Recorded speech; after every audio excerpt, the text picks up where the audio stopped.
All right, diving into comforting queer books today. Especially relevant, I think, given everything going on.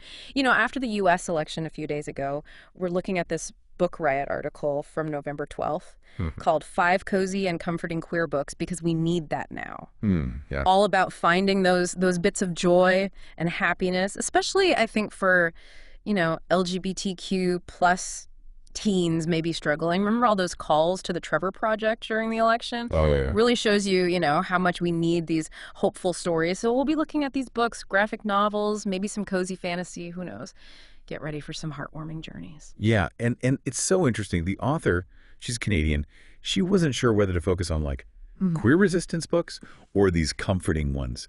But the need for comfort that really won out. Yeah. Especially thinking about LGBTQ plus youth, facing so much negativity, especially trans youth with all these new policies and all that, really highlights, I think, self-care, finding joy even while we're fighting for equality. Yeah, absolutely. Finding that balance, that mental and emotional well-being is so important. So let's dive into the books. First up, All Out, the no longer secret stories of queer teens throughout the ages.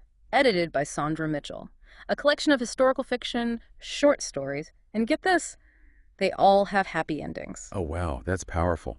It's about taking back queer history, showing that joy and resilience, they've always been there. Even in tough times, it's not just surviving. It's about thriving. And that can be so validating, especially for young people. They need to see themselves in history. The article also mentions a couple others. Out Now, Queer We Go Again, and Out There, Into Queer Yonder. More anthologies, so much to explore. Wow, yeah. All these stories across time, showing that we've always found love and happiness. Have you come across anything like that? Stories that explore queer history in that way. Oh, for sure. And while All Out has that historical angle, check, please, by Ngozi Ukazu is more contemporary. It's this fun graphic novel series about Eric, a freshman on the hockey team, who has a crush on the captain, Jackin. It's like that classic coming-of-age story, but with so much heart and humor. Exploring first love, self-discovery, Yukazu really captures that awkwardness and the excitement of new experiences. I think a lot of us can relate to that. And she's got another great one too, Bunt, striking out on financial aid. Kind of reminds me of Heartstopper. That's been so popular. What do you think? Do you like those relatable coming-of-age stories? Yeah, definitely. I think seeing yourself in those characters, it's so affirming, especially when you're young. And speaking of finding your people, Ella Campbell Wins Their Weekend by Ben Kahn. It's all about that, this fun, non-binary adventure. Inspired by Ferris Bueller's Day Off, Else gets detention with their friends to meet their non-binary celebrity hero. Sounds like a classic adventure story with a modern twist. Hijinks, friendship, finding your people, it's got it all. That classic formula, but for today's readers. Do you like those feel-good adventures? Oh, yeah, absolutely. And if you're into fantasy, The Baker and the Bard by Fern Haught, it's cozy, a graphic novel, with a heartwarming love story, all set against, magic and adventure, like the Tea Dragon Society, you know that one. Oh, yeah. You mentioned liking fantasy before. So the relationships, the world building, might be perfect for you. I love how these books are all so different, appealing to different tastes. This one sounds perfect for our cozy night in, with some tea, a blanket, Yeah. creating that comfort and escape. And finally, we have She Loves to Cook and She Loves to Eat by Sakaomi Yuzaki. It's a slow burn romance, two neighbors who bond over their love of food. Interesting. It uses food to explore, deeper themes, family, acceptance, finding your place. Food becomes like this language of connection and intimacy. And it looks at gender and food, too, adding this whole other layer to it. Yeah, it's really cool how it explores that, how our passions can bring us together. That connection runs through all of these books, right? Definitely, yeah. Like each story shows how important it is to find your chosen family, People who get you, who support you, especially with what the article's talking about. Like, even when things are tough, you're not alone. There are people out there, and these stories can help you find them. Exactly. Yeah. And it doesn't just stop these 5 books. There are all these links to more lists, like 20 must-read happy queer books, 8 cozy queer autumnal books to snuggle up with, even one for cozy queer mysteries. Oh. It's like a treasure map. Leading you to all these heartwarming stories. I love that it goes beyond just the 5 books. Gives you somewhere to start exploring, like no matter what you're going through or what kind of story you're looking for, there's a book out there for you. Yeah, for sure. Finding the perfect book for what you need, whether it's escaping to another world or laughing with characters you relate to, or finding comfort in shared experiences. Out of all these books, any that grab you. I'm really drawn to All Out. that historical fiction one. It just feels important, you know? To reclaim those narratives, show that queer joy and love, they've always been there, not just struggle and oppression. What about you? Any stand out to you? I think she loves to cook and she loves to eat. The way it uses food to explore, identity, family, acceptance. It's just really compelling. Reminds us that comfort comes in different ways, even just sharing a meal. That's a great point. And it ties into something the article mentions. I thought it was really interesting. It asks, what other media has those same themes?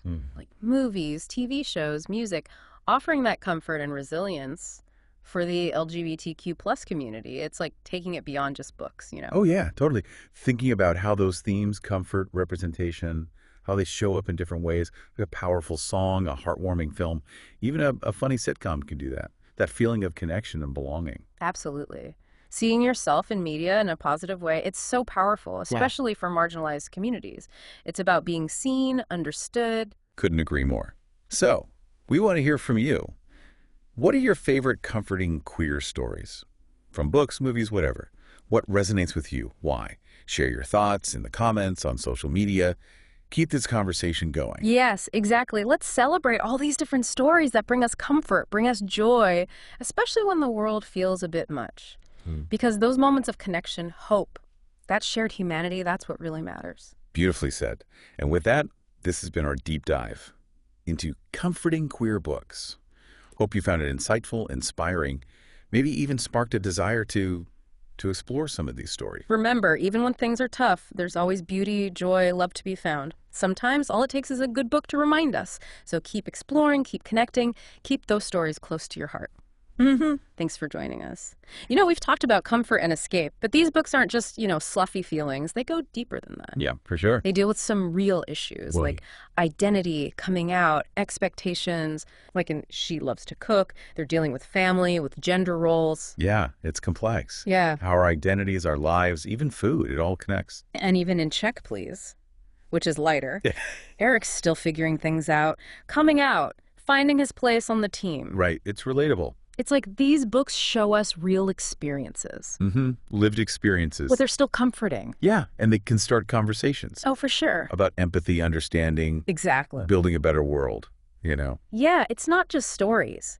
It makes me think about that balance the author mentioned, fighting for rights, but also finding joy. Exactly, it's both. These books give us that space. And it's about representation, too. Seeing yourself in these positive stories, it's so powerful, especially if you feel left out. Yeah, totally.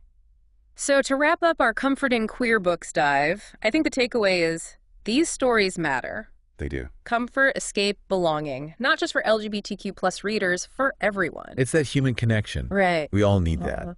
They remind us that even when things are tough, there's still beauty, joy, love out there. And sometimes a good book is all it takes. So if you're feeling lost, overwhelmed, or just need a pick-me-up, check out some of these books. Or revisit your own favorite. Yeah, what resonates with you? What makes you feel seen?